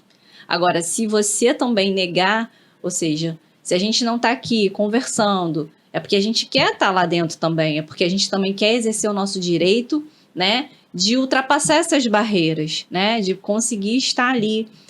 O meu filho, ele adora ir para a igreja, ele adora ouvir o louvor, ele tem uma bibliazinha infantil, e aí todas as noites eu tenho que contar aquela historinha. E aí as páginas entre si, ela é meio durinha, né? E aí vai contando mini histórias de passagens bíblicas. E aí teve uma vez que eu estava contando a história para ele. Mamãe, eu vou dormir, você conta a história de Papai do Céu para mim? Conta, a gente conta a história, faz a nossa oração. Então, assim, já venho trabalhando ele na questão da fé, do acreditar. E aí eu, sem querer, passei 2 páginas, não tinha percebido e fui para a história seguinte. E ele falou, pera, você pulou a história. Na minha cabeça, eu pensei, não, esse garoto não gravou isso tudo. Ele não gravou todas essas histórias, não é possível. Mamãe, você pode me dar a Bíblia? Entreguei a Bíblia para ele. Olha aqui, você pulou a história que Jesus está falando com Pedro nas águas. Eu fiquei, assim, abismada com ele, porque ele tinha gravado toda a sequência da Bíblia, de tanto que a gente faz isso de uma forma recorrente, né? E assim, ele adora ir para a igreja. A gente vai para a igreja? Quando a gente vai para a igreja? Né? Ele se sente muito bem de participar tanto do culto, né? Da igreja que a gente frequenta. Então, assim, é muito bom a gente ser acolhido, a gente ser visto, mas não visto de uma forma estigmatizada ou preconceituosa. Eu vou falar uma coisa aqui, que nós somos a família que todo mundo admira, mas que ninguém quer ser. Ninguém quer ser. Todo mundo acha muito, nossa, você é muito forte, é muito guerreiro. Todo mundo admira, mas ninguém quer estar aqui nesse lugar. Nem estar no meu lugar, nem estar no lugar da Bianca, e nem estar no lugar da Fernanda, que trabalha, tem faz também esse papel fundamental que as nossas crianças precisam. Ora, se o mundo é dos típicos, mais dos típicos do que dos atípicos, eu não gosto nem desse termo de que é normal e não é normal, porque todo mundo é diferente de alguma ordem. Nós somos diferentes na nossa cor da pele, nós somos diferentes na nossa cor de cabelo, nós somos diferentes na cor dos nossos olhos, no nosso tamanho, né, no nosso peso, na nossa forma. E por que não agregar? Por que não flexibilizar? Por que não facilitar o acesso, assim como a Bianca falou muito sabiamente, né? É uma experiência que ela traz, que traz aí uma reflexão muito grande mesmo. Em questão da igreja, sim. Na visão de vocês, a igreja está preparada espiritualmente para enxergar essa situação, o valor e dignidade das crianças autistas no reino de Deus? Espiritualmente falando. Eu falo para vocês que há um tempo atrás, eu estava até comentando com a Bianca, eu dou graças a Deus que hoje esse conhecimento tem chego às igrejas. Porque quando aparecia alguém com algum tipo de transtorno, era espiritualizado, eram feitos jejuns, oração, para aquele mal sair. Mas hoje, na visão de vocês, né? Hoje, vocês acham que essas igrejas estão espiritualmente preparadas para ter um discernimento? Vamos dizer discernimento. Assim, muita coisa mudou, mas muita coisa ainda precisa ser mudada, né? Eu entendo que na parte espiritual ainda tem muitas igrejas que acham que o autismo vai ser curado, né? Vamos orar para esse autismo ser curado. O autismo, ele é vencido a cada etapa, né? Assim como a doutora já falou, quando você inicia as terapias bem no começo, e ali a criança vai desenvolvendo, isso é o vencimento de cada etapa. Então, quando você chega para uma mãe que está dentro de uma igreja e você fala, nós vamos orar para Deus curar essa mãe, você está dando uma... Eu acredito em milagres, mas você está dando uma falsa esperança para aquela mãe. Porque, assim, eu creio que Deus ele pode curar todas as coisas. Todas as curas que o Senhor fez dentro da Bíblia, na palavra do Senhor, teve um propósito. Todas tiveram um propósito. Deus ele não faz algo sem propósito. Meu filho ter autismo tem um propósito. Seu filho ser autista é um propósito. Você já falou aqui. Você estar trabalhando com autista é um propósito. Tudo na vida tem propósito. Então, espiritualmente, a gente ainda tem que crescer muito nesta visão. A gente tem que ter muito cuidado ao lidar com essa família, ao falar essas coisas. Então, a educação, o aprender, ele é necessário, né? É necessário para tirar esses estigmas, né? A igreja, graças a Deus, ela tem evoluído muito e ela vai evoluir muito mais. Espiritualmente, nós precisamos crescer, identificar que o autista é um indivíduo que precisa de Jesus. Ele necessita de Jesus. Ele necessita entender quem é Jesus. Ele necessita aceitar quem é Jesus. Ele necessita ser batizado. Tudo isso está na Bíblia. Jesus ele nos ensinou. Se ele ensinou isso para todos, por que o autista não pode? Então, isso é um processo. Eu creio que a igreja vai avançar, mas hoje já foi mudada alguma coisa, mas ainda precisa avançar. Na sua visão, doutora? Assim, a parte, se a gente for levar, né, para a questão da parte espiritual, faço das palavras, né, da Bianca, que tem uma vivência muito maior com relação à questão da igreja do que eu, as minhas palavras, porque de fato é isso. A gente percebe que existe um avanço, mas ainda tem muito que se percorrer. E quando ela fala no cuidado, nesse cuidado com essa fala, com essa família fundamental. Primeiro que a gente não pode falar de cura. Não sou grande conhecedora da palavra, apesar de sempre buscar, né, procurar saber, mas eu posso dizer para vocês que o conceito de doença que existe na Bíblia é totalmente diferente do conceito do autismo. O autismo ele não é uma doença, ele só é uma maneira diferente de ser. Na verdade, um indivíduo atípico, e aí a gente está sempre batendo na tecla do autismo, porque esse é o nosso tema, é o que a gente está trazendo aqui, as nossas vivências, tanto pessoais quanto profissionais. A gente, quando está falando do autismo, a gente está falando de uma arquitetura cerebral que é diferente do funcionamento típico, mas que é totalmente possível, né? Que é um funcionamento que ele vai acontecer de uma forma diferente. Ora, ainda há pouco eu acabei de dizer que todos nós somos diferentes de alguma ordem. Só que, né, esses indivíduos eles vão ter umas necessidades específicas, diferentes. Então, não deve ser impedido, e sim facilitado esse acesso, compreendido, né? E buscar saber, porque assim, às vezes as pessoas acham que os autistas, eles não sabem se comunicar. E eles sabem dizer perfeitamente o que incomodam a eles. E costumo dizer que eles vão dizer isso com uma franqueza quase que dilaceradora.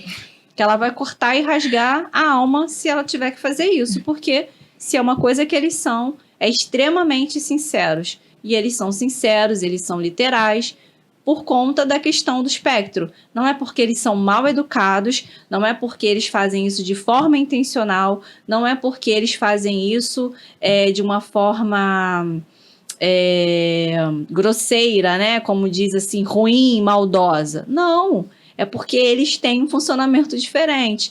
E a área prejudicada é o córtex pré-frontal, que é a parte responsável pela prejudicada que eu digo, relacionada às questões das dificuldades, né? E vai estar voltada ali pela questão comportamental.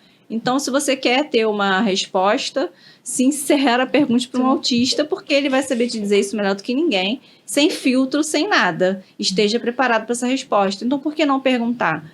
Né? O que te incomoda nesse ambiente? O que podemos fazer? Porque a gente está falando aqui, atuando como tradutoras para eles. Mas muitas vezes eles vão saber responder também. Então é importante a gente deixar isso claro, né? Porque às vezes a gente fica pensando, não, a gente vai ficar só sendo porta-voz como se eles não tivessem a própria capacidade de se colocar e de dizer o incômodo. Aquilo que faz com que eles não fiquem. É lógico que, assim, atender a demanda de todos, eu acredito que vai ser uma coisa muito difícil, porque cada um tem uma demanda diferente. Um vai ser a questão, é muita luz, é muito som, é a dificuldade da interação social, né? Mas eu acredito que se tiver mais informação, cada vez mais que essas pessoas tiverem acesso à informação, elas vão conseguir manejar esse ambiente de uma forma que inclua essa criança dentro desse contexto da igreja também, com certeza. Agora, como nós podemos explicar o TEA, o transtorno espectro autista, dentro da igreja, para os membros, para os líderes? Por que eu estou perguntando isso? Porque eu já passei por igrejas em que os pais não queriam revelar que os filhos eram autistas, não usavam o cordão, porque, gente, eu acho espetacular usar aquele cordão. Porque ele explica muita coisa para quem olha, né? Então, como que eu tenho uma visão.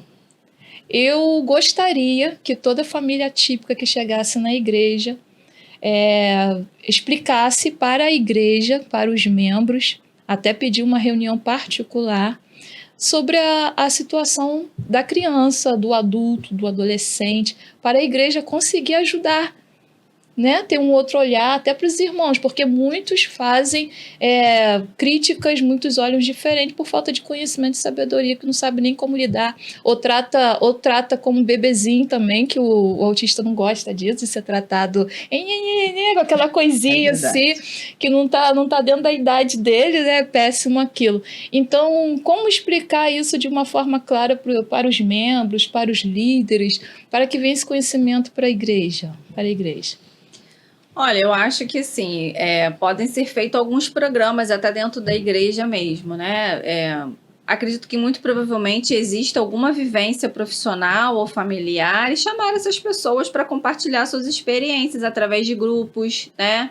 Falando ali, eu acho que essa é uma ótima forma de aprendizado. Já trabalhei muito com o grupo terapêutico. O grupo terapêutico, ele é maravilhoso, né? Porque ele tem o fim ali de que as pessoas conseguem se colocar no grupo terapêutico psicológico, né? Eles têm ali o fim de se colocar, de dividir, compartilhar dores que são semelhantes. Então, eles se identificam, eles entendem que eles não estão sozinhos no mundo. Opa, não sou eu que passo por isso. E essa identificação, aos poucos, ela vai mudando e vai trazendo um novo olhar. Dentro do contexto da igreja, seria importante que ou trouxessem profissionais de fora para falar um pouquinho sobre isso, de como essa vivência, né? E aí, assim, cada organização é uma pergunta bem abrangente, cada instituição, organização ali, ela vai trabalhar de uma forma.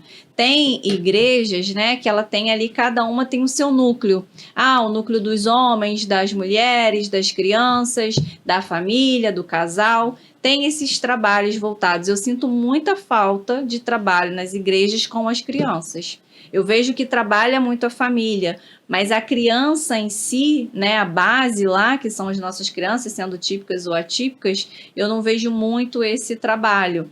E convidar essas famílias, né, para ir lá, dar um testemunho, né, falar sobre a sua vivência, sobre a sua realidade, né? E elas mesmas ensinarem para as pessoas, olha, o que meu filho gosta, o que ele o que não vai ser legal para ele ali se você fizer, porque cada criança tem um jeito. O meu filho, se ele estiver desorganizado, ele entrar no movimento de desregulação, ele não chega necessariamente a ter uma crise, né? Mas ele se desregula, sim. E aí ele não gosta de toque. Tem criança que ela prefere ser abraçada porque ela tem a necessidade do conforto.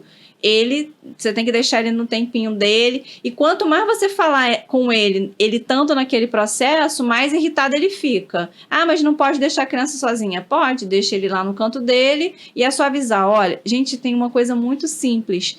É validar as emoções. olha, eu tô entendendo que você tá muito chateado, que você tá triste, que você tá frustrado. Nomear, ajudar a ele a identificar aquela situação, aquela sensação. Você quer um abraço? Pergunte. Você quer um abraço? Eu posso te tocar? Não vá botando a mão, não vai fazendo, não vai segurando. Não se desespere. Porque diante até de uma crise, uma dica aqui, né? Diante de uma crise, uma desregulação, essa desregulação do adulto em relação à criança desregula a criança mais ainda. Quanto mais o adulto está regulado ali diante daquela situação, ele vai passar uma calma, ele vai passar, e pode ter certeza que tem alguma coisa ali no ambiente que está influenciando esse comportamento. Só que a diferença é que esse indivíduo não sabe dizer, olha, esse som está muito alto. Porque um exemplo, né? Porque quando esse estímulo às vezes chega para ele, chega com tanta intensidade que para ele é como se ele estivesse apanhando. Ele sente como se ele estivesse apanhando ali e ele não consegue falar. Olha, tá muito aversivo, olha, não quero ficar aqui. Aquilo chega muito forte, então aí desencadeia a crise. Aí o que as pessoas acham? Que esse indivíduo ele é agressivo, que ele vai bater, fica com medo, olha, não chega perto porque ele pode fazer. Aí começa todo aquele processo de estigmatização social que a gente já sabe que acontece, que seria totalmente sanado com a questão da informação. Então, a igreja promover encontros, né, com essas famílias, ver quem são os membros, né, os frequentadores assíduos que estão o tempo todo ali, saber se tem alguma coisa, pedir uma opinião, o que tem aqui que a gente pode fazer? Não é viável para todo mundo, mas o que a gente pode fazer dentro desse contexto, né? Eu acho que é isso mesmo, não é separar, não é fazer só porque está ali enquanto autista ou neurodivergente ou com alguma necessidade específica, mas ter esse olhar diferenciado também. Eu, quando vou a qualquer lugar, eu aviso, né? Eu falo sobre o Daniel, em qualquer lugar. Se eu for na sua casa, eu vou conversar com você, eu vou falar, o Daniel não gosta disso, disso, disso, disso, disso. Eu já chego e já falo. Quanto ao colar, meu filho não gosta de andar de colar. O meu também não. Eu não gosto de jeito nenhum. Ele só anda quando ele anda de ônibus. Aí ele bota o colar. E mesmo assim, quando ele senta, ele vai lá e tira o colar. Ele não gosta de andar de colar. Então, eu tenho que avisar. Quando eu vou a alguma igreja, eu aviso. Meu filho faz parte de um projeto próximo da minha casa, que trabalha com crianças. Primeira vez que ele foi, levei e eu já falei para as tias, o Daniel é assim, ele tá com fone, né, com abafador, porque ele tem sensibilidade, e falei tudo aquilo, conversei. E aí o Daniel, lá eles têm as salinhas, tem um cultinho e as salinhas divididas. E eu perguntei, Dani, qual foi a sala que você ficou? Mãe, eu fiquei com os bebês. Por que você ficou com os bebês? Porque estava muito barulho na minha sala, aí a tia me botou nos bebês. E eu fui conversar com essa tia. Tia amada, por que Daniel ficou lá na salinha de 2 anos? Se ele tem 9, ele tem total condição de ficar com 9. Não, porque tem uma outra criança também que é um pouco agressiva e ele grita demais, ele faz barulho, aí o Daniel. E aí, de tanto conversar, ela marcou uma conversa. Uma roda de conversa com aquelas mães, com aquelas professoras, me chamou uma profissional, e ali tudo, e a profissional falou do modo dela, e eu falei como a mãe, conversei com as outras, e assim, as minhas dúvidas e o que eu falava atingia as outras mães, né, colaborava às vezes com a mesma dúvida das outras mães. Então, fale, converse, você vai numa igreja, peça para conversar, fale, explique quem é o seu filho, explique o que ele gosta, se ele entrar em crise, o que deve fazer. E como você vai estar naquela igreja, olha, se acontecer qualquer coisa, nos chame. Prepare, porque aquela irmãzinha que está lá, aquela professora, ela está conhecendo seu filho agora. Então, como que ela vai receber seu filho, se saber? O seu filho não gosta de toque? O meu adora um toque. Se ele estivesse aqui, ele estava abraçando, beijando todo mundo. Cada criança é diferente, assim como o autista. Cada autista é diferente uma das outras. Então, a comunicação ela é fundamental. Sabe, se você está dentro da sua igreja, você está reparando que aquela professora, a diaconisa ou quem estiver no cargo, né, né, não sabe lidar, converse com o seu pastor.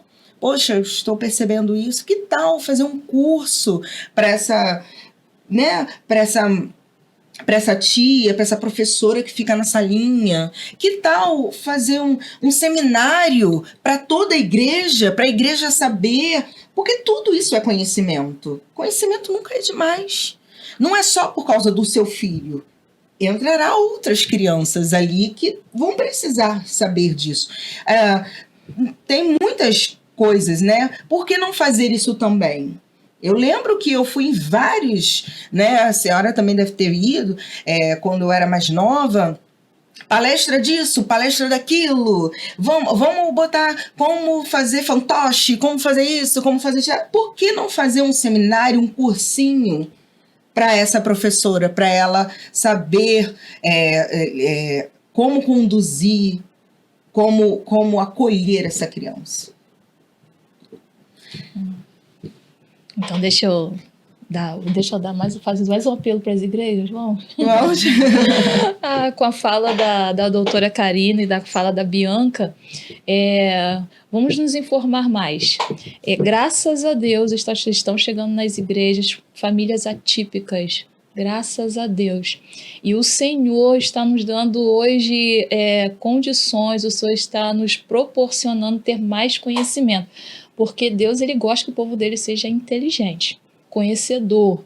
E nós, às vezes, fica difícil para a igreja, até essa igreja de bairro, uma igreja pequenininha, ter acesso a um profissional, uma psicóloga, por conta da acessibilidade da agenda desse profissional.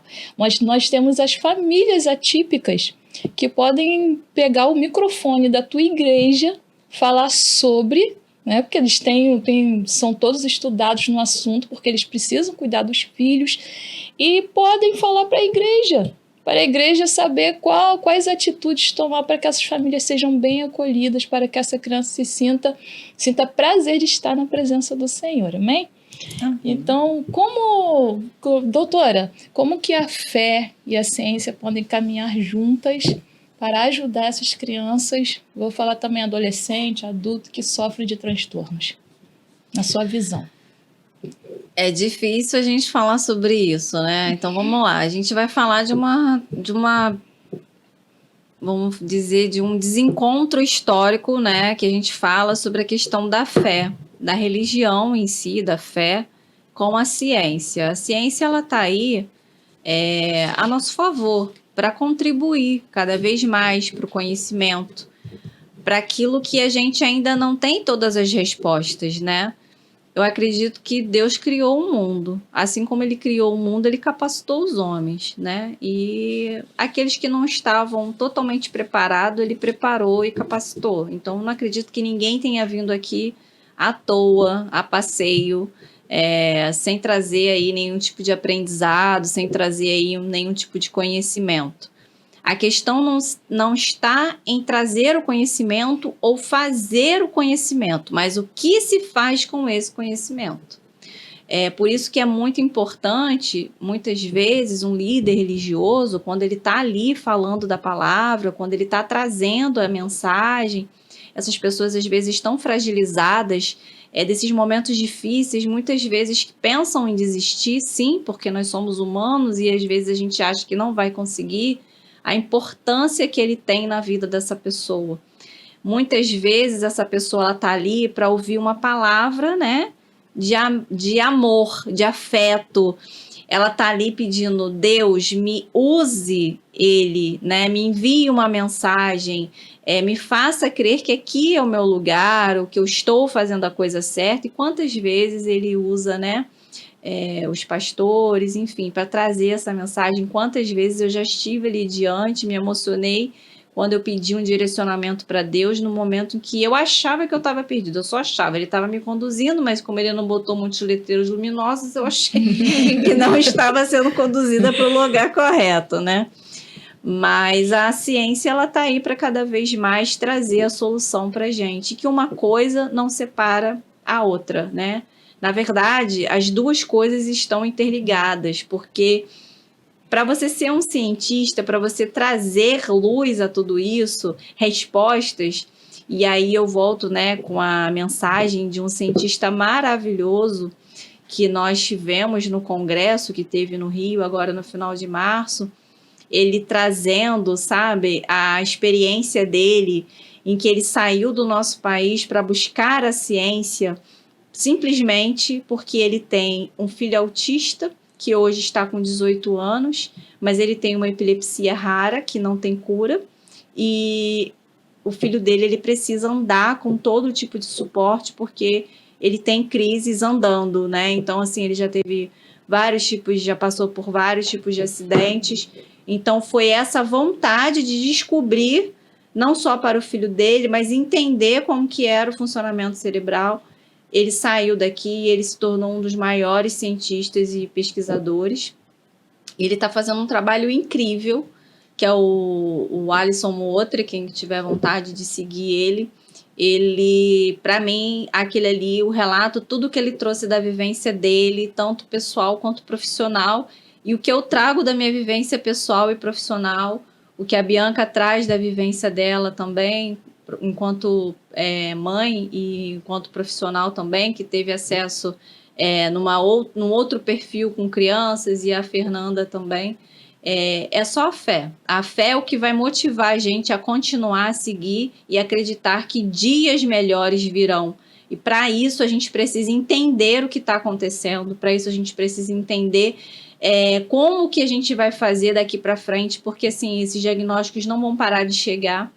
O que está acontecendo é que é um transtorno genético, e é uma genética que a nossa biologia não está conseguindo acompanhar o desenvolvimento da espécie, que é o desenvolvimento humano. A gente não está conseguindo acompanhar diante de todas as modificações que o nosso cenário social, o nosso cenário biológico, ele vem passando. Eu estou falando de múltiplos contextos, eu estou falando de questões medicamentosas, eu estou falando de questões de saúde, eu estou falando de questões que são relacionadas a consumo de alimentos, ao estilo de vida. Tudo isso influencia uma gestação, tudo isso influencia o desenvolvimento de um indivíduo. Então, a gente só tem tudo que a gente tem de conhecimento e a gente não tem uma resposta efetiva do que causa, porque não é um único agente que causa, né, o transtorno, e nenhuma criança, ela se torna atípica, ela já é desenvolvida intrauterinamente autista, ou seja, ela já vem com a genética do autismo, isso só vai vir a aparecer na primeira infância ou em algum momento, às vezes um diagnóstico precoce, às vezes um diagnóstico tardio. Então, assim, isso só é permitido eu estar aqui falando, trazendo esse conhecimento por conta da ciência, né? Por conta do que um dia já foi pesquisado, estudado, e que isso continua cada vez mais, porque daqui para frente isso tende a ser a nossa realidade. A gente não tem só o autismo, a gente tem outros transtornos do neurodesenvolvimento, como o TDAH, né? A gente tem outras situações aí acontecendo também, e a gente precisa dessa informação para que a gente consiga evoluir cada vez mais, né? Verdade. De tudo que nós falamos já, né? Como que a igreja hoje ela pode ajudar essa família emocionalmente e espiritualmente, né? Nós já falamos, mas é necessário, né? Porque é bem complicado. A gente, como a senhora falou, nós vamos à igreja porque nós precisamos escutar uma palavra, né? E como que a igreja pode fazer isso pelas mães atípicas? Pela família atípica, não só as mães, né? A família atípica. Eu acredito que é através do acolhimento mesmo, né? Ela precisa ter essa escuta, né? Vamos dizer assim, diferenciada. E eu acho que assim, a principal questão, vamos pautar no cunho emocional, é tentar buscar a informação para que as falas não sejam capacitistas e preconceituosas. Porque eu até percebo que muitas falas, quando elas acontecem, tipo, isso é birra, isso é manha, isso é falta de limite, isso é falta de educação, é agressivo, é taxado de uma forma mais negativa, muito isso vem, né, do que a gente já vem debatendo aqui, que é a questão da ignorância. A ignorância de ignorar o saber, de não ter o conhecimento sobre aquilo. E aí ficam com essas falas. Só que essas falas, dentro de uma família que já vive uma condição de estar o tempo todo superando as expectativas dos outros, que é tentar transformar esse filho, essa filha, o qual mais perto típico possível para que ele seja o menos possível percebido dentro daquela minoria ali. Né? Então, assim, ela já se cobra muito com todas as demandas que ela tem que dar conta, porque ela sente a necessidade. Eu vou ser sincera, durante um tempo eu senti sim a necessidade de tentar enquadrar meu filho dentro de um padrão de normalidade para que ele fosse aceito. Depois eu comecei a pensar que essa luta seria em vão, porque eu nunca alcançaria esse objetivo e que, ao fazer isso, eu estava negando a ele o direito de ser ele. E ele tem todo o direito de ser ele, né? Então, assim, essa validação emocional, ela vem quando essa igreja, ela entende que há uma dificuldade nessa família. Às vezes, a gente está falando tanto de informação, mas a própria família não tem a informação, não sabe o que fazer e está perdida. Né? E aí vem uma fala que aí aquilo ali atua para ela como se fosse mais uma pedra no meio de todas as pedras que ela já vem recolhendo no caminho, que são atiradas como se ela não estivesse fazendo um bom trabalho, um bom papel ali, dentro daquelas condições que ela tem para fazer, que às vezes algumas têm mais recursos, outras menos, e aí fica nesse embate. Então, assim, a questão da validação emocional, acolher, né, promover esses encontros, essa escuta, chamar essa família, conversar, não só ficar no olhar julgador, né, culpabilizando o outro como se a responsabilidade fosse única e exclusiva daquela família, mas tentar ver o que pode ser feito para poder ajudar. Na questão do desenvolvimento espiritual, é não achar que aquilo ali, como você bem trouxe, aquilo vai ser curado, não trazer essa fala, porque não existe cura, né? Cientificamente não existe, não é que não exista milagre. Eu acho que o grande milagre que a gente pode dizer é que eles estejam vivos e que um dos outros maiores milagres é quando Deus nos capacita para enfrentar todos os desafios que a gente enfrenta do começo ao fim. Porque não é só fazer intervenção precoce para que essa criança que foi diagnosticada lá pequena, ela consiga chegar ali numa autonomia ou no desenvolvimento típico. Eu costumo dizer que é igual videogame. Cada fase que passa é um desafio diferente. A criança vai crescer, vai desenvolver em alguns aspectos e outros a gente vai... Ou seja, a gente está o tempo todo desenvolvendo e potencializando esse indivíduo. É verdade. Uma fala que a senhora falou agora é de você tentou adaptar o seu filho. A gente faz muito isso. O tempo todo. O tempo todo, né? Eu acho que é até um mecanismo de defesa. Sim. Né, de você não querer que o seu filho sofra. Então, você acaba tentando botar ele... Eu já me peguei várias vezes, assim, né? Meu filho tem estereotipia. Isso, estereotipia. Então, às vezes, eu fico... Não faz isso. Não, relaxa. Calma, não faz isso. Então, esse controle o tempo todo, não deixando ele ser quem ele é. Né? Por quê? Porque você fica com medo do que as pessoas vão falar. Será que esse amiguinho vai ficar botando assim no português da criança? Vai zoar o meu filho? Vai ser maldoso com o meu filho? Então, a gente acaba pegando esses ganchos. Mas o meu filho, ele é desse jeito. Né? Ele vai fazer as terapias dele, ele vai crescer.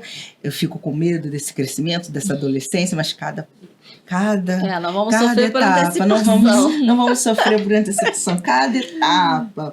Já passamos por uma, estamos na segunda etapa. Meu filho está com 9, da senhora com 7.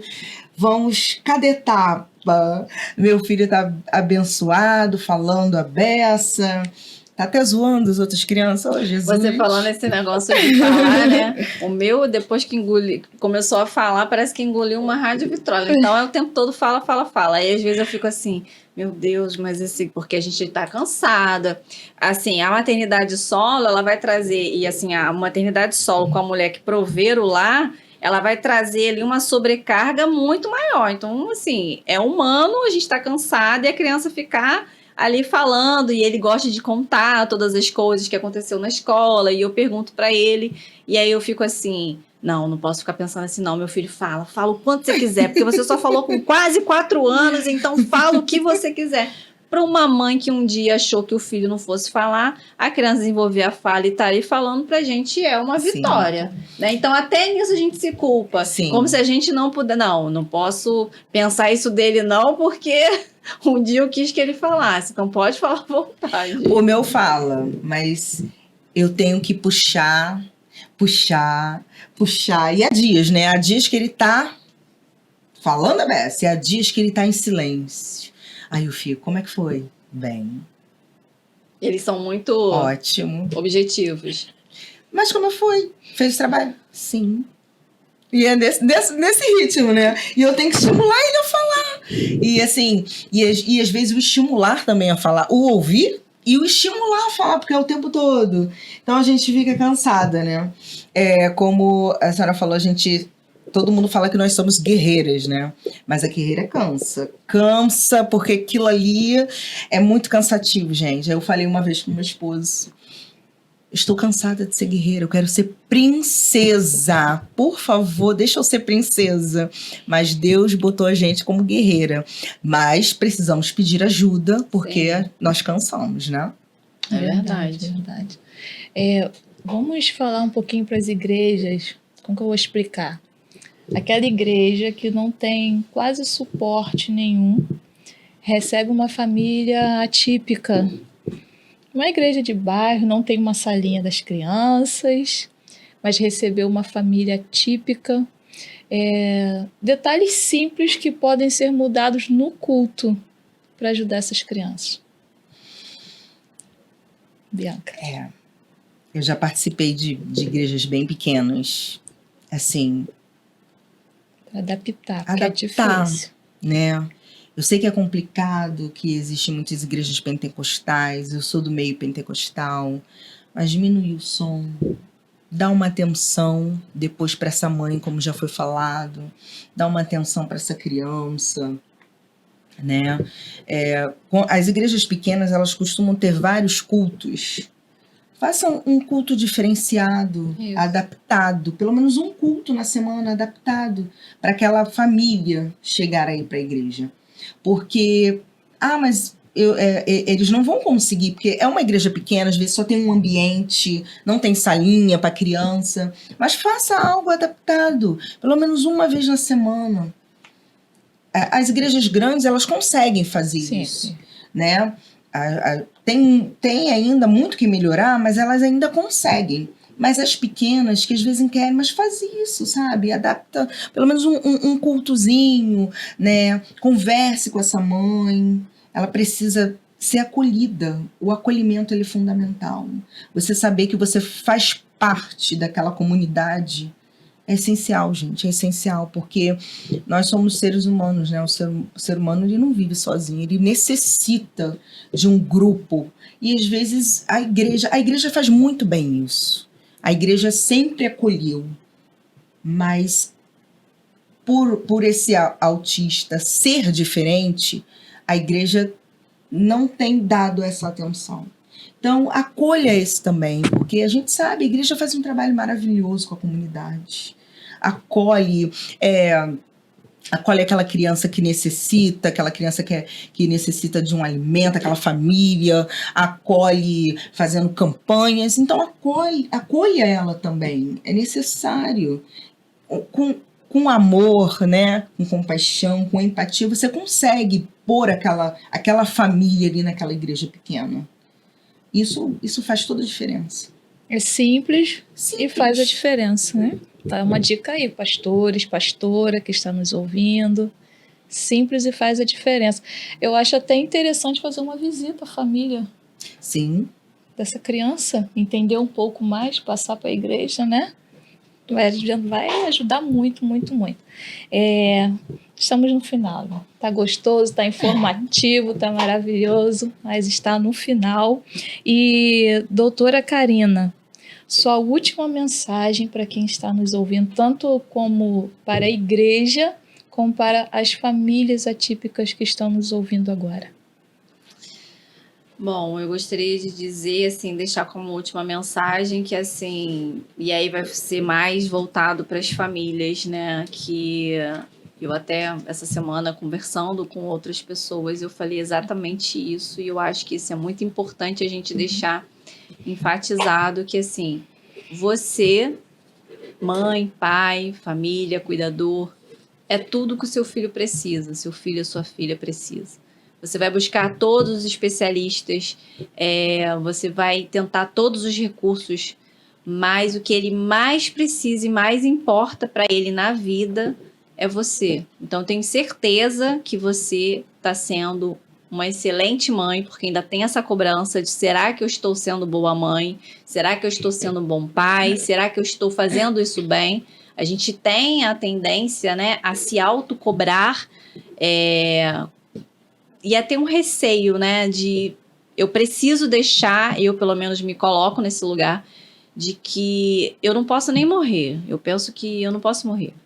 Eu não posso me dar o direito de morrer sem antes o meu filho estar preparado para o mundo, sem antes botar ele dentro da autonomia que ele precisa para que ele consiga se desenvolver, não só hoje, né, mas para que ele seja um ser humano do bem, de bem, e ele consiga espalhar isso por aí, né, até fazer um trabalho voltado para isso, já que ele compartilha, né, dessa questão do TEA. Então, assim, você está fazendo tudo o que você pode com os recursos que você tem nesse momento, e isso é o fundamental. Mesmo que você, de repente, não tenha muito acesso, né, a terapias, que eu sei que é difícil, a profissionais, a uma escuta, e tenho certeza que, assim, por mais difícil que seja a caminhada, ela é uma caminhada possível. Eu sempre falo isso. É difícil, não é fácil, a gente está o tempo todo brigando para estar nos lugares, para conseguir o suporte necessário, né? E a gente está aqui hoje falando das nossas experiências, mas a gente também, ao falar das nossas experiências, a gente também está falando por vocês, a gente também está sendo essa voz daqueles que não conseguem ter voz para estar aqui. Então, eu acredito que dessa forma, a nossa reunião aqui, tanto a experiência da Bianca como a da Fernanda e a minha participação, elas vêm falar exatamente sobre isso, né? Sobre o propósito de levar a informação. Tem até uma frase, né, que eu gosto muito, que como se fosse uma filosofia que eu tenho, que ela se chama Psicologia, Maternidade e Fé. Então, eu ancorei a minha vida nisso, né, na psicologia, que é a ciência, mas é a ciência que me oportuniza chegar até as pessoas, alcançar as pessoas e estar fazendo esse trabalho através do voluntariado, através da minha própria profissão. A maternidade, porque a maternidade me fez ser quem eu sou hoje e transformou a minha profissão no meu propósito de vida. E a fé, porque sem ela eu não teria conseguido nenhuma das duas anteriores. Então, estar aqui e dizer que é difícil, é desafiador, dá medo, é assustador. Muitas vezes a gente acha que não vai conseguir, mas é super possível. Então, parabenizar vocês também, Bianca, Fernanda, né, por essa iniciativa, por estar aqui trazendo para esse contexto tão importante, que é o contexto da igreja. E realmente é um diferencial, porque eu vejo muito poucas pessoas falando, por isso que quando eu recebi o convite para participar, eu falei, não, eu quero. Porque eu já tive em muitos lugares, mas esse aqui é a primeira vez. Falando para a igreja, é a primeira vez, né? E o quanto a gente sabe que a gente também está lá, e o quanto estar lá também é importante, né? E por que não falar também de lá, né? Se a gente também precisa estar trabalhando a nossa espiritualidade. Amém. Missionária Bianca, sua mensagem. Como a doutora falou, né? Nós somos mães, nós também trabalhamos, nós damos conta da nossa casa. E esses tempos eu tenho me preocupado muito com a mãe, sabe? Porque eu sou mãe, então me coloco, a gente fala do autista, a gente fala da criança, do adolescente, mas e a mãe? Essa mãe sobrecarregada. Eu te entendo perfeitamente, mãe. Eu sei que é difícil. Cansa demais, cansa. Parece que você está lutando, que você dá 2 passos para frente, 10 para trás, porque nós mães, nós mulheres, nós temos que brigar por tudo por nosso filho. Tudo. É escola, são os amiguinhos, é a igreja, você tem que brigar por terapias, você tem que brigar por médicos, você tem que brigar com pessoas que olham diferente para os seus filhos. E cansa, parece que você está levando o mundo, cansa muito. Então, mãe, eu entendo você está fazendo um ótimo trabalho. Não se sinta mal por você estar cansada, porque cansa. Sabe, se você quiser chorar, você chore. Se você quiser, sabe, um ombro amigo, procure um ombro amigo. Se você não está aguentando, procure um profissional. Não é vergonhoso você procurar um profissional. Sabe, a psicóloga está aqui. Não é vergonhoso, às vezes nós precisamos. Não é vergonhoso, às vezes nós tomamos um medicamento. Eu achava muito vergonhoso você tomar um medicamento, até que eu precisei. Porque eu estava num nível de estresse, sabe? E eu necessitava. E eu falava que eu nunca ia tomar. Mas hoje eu entendo que às vezes é necessário. Então procure ajuda. Você não é uma super-heroína. Você é um ser humano que o seu corpo, sabe, desgasta, ele fala por você, sabe? Ele fica roxo, ele coça, cabelo cai. Então procure um profissional. Você também merece ser cuidada, mãe. Você merece ser cuidada. E para a igreja, eu venho falar também, acolha essa família. Essa família precisa muito de ajuda, sabe? Abra espaço para essa família, acolha essa família. São vidas que você vai ganhar para Jesus. Nós temos um propósito, a igreja tem um propósito na terra, que é levar o evangelho a toda criatura. E o autista e a família do autista é toda criatura. Não faça acepção de pessoas. É necessário qualquer um que esteja, que tenha uma deficiência, abra esse olhar, igreja, acolha esta família. E eu agradeço muito a oportunidade de estar aqui nesse podcast, sabe, falando sobre isso. O meu maior desejo é continuar falando sobre isso para a igreja, porque eu não vejo esse trabalho. E eu tenho batido muito nessa tecla, sabe? Eu tenho visitado alguns lugares, eu sou intrujona mesmo, eu entro, eu falo, daqui a pouco eu tô lá dentro falando, porque eu sei o quanto é necessário. Eu já sofri, eu ainda passo por algumas situações e é necessário falar sobre isso. Então eu agradeço muito a oportunidade de estar aqui. Então, igreja, acolha esta família. Amém. Igreja do Senhor. Foi muito gratificante esse podcast, porque eu, como profissional que trabalho com essas crianças, né, que sofrem de transtorno, não só do autista, né, TEA, mas vários outros transtornos, eu vejo dentro da igreja o sofrimento de familiares, eu vejo dentro da igreja julgamentos, eu vejo dentro da igreja pessoas que tentam retirar essas crianças, não por serem ruins, mas por não terem conhecimento. Que através desse podcast, em nome de Jesus, esse conhecimento venha chegar nas igrejas, os pastores venham abrir os seus olhares para essa situação. Como a doutora falou, só vai crescer mais e mais, vai aparecer mais e mais crianças, mais e mais situações, mais e mais pessoas com transtorno. E a igreja do Senhor tem que estar preparada para isso. Igual A missionária Bianca falou, o céu é para todos, Jesus é inclusivo. Nós não fazíamos parte da salvação, mas o Senhor Deus nos incluiu na salvação enviando o Filho dele. E quem somos nós para excluir, fazer acepção de pessoas? Que hoje, a partir de hoje, nós viemos ter o sentimento de Davi. Eu estava na minha casa meditando na palavra de Deus em 2 Samuel, capítulo 9, e vai dizer que Davi estava pelo palácio, incomodado, querendo fazer alguma coisa para abençoar a família do Jonathan, que era o amigo dele, o filho do rei Saul. E chegou um servo antigo da família real e falou assim, olha, tem um filho dele, tem um filho ainda do Jonathan, tem um neto do Jonathan que é Mefibosete. E Davi, ele se alegrou porque ele podia ajudar alguém daquela família. E quando ele foi conhecer esse moço ele tinha uma deficiência muito séria. E antigamente aquele homem não poderia sentar na mesa, muito menos na mesa do rei.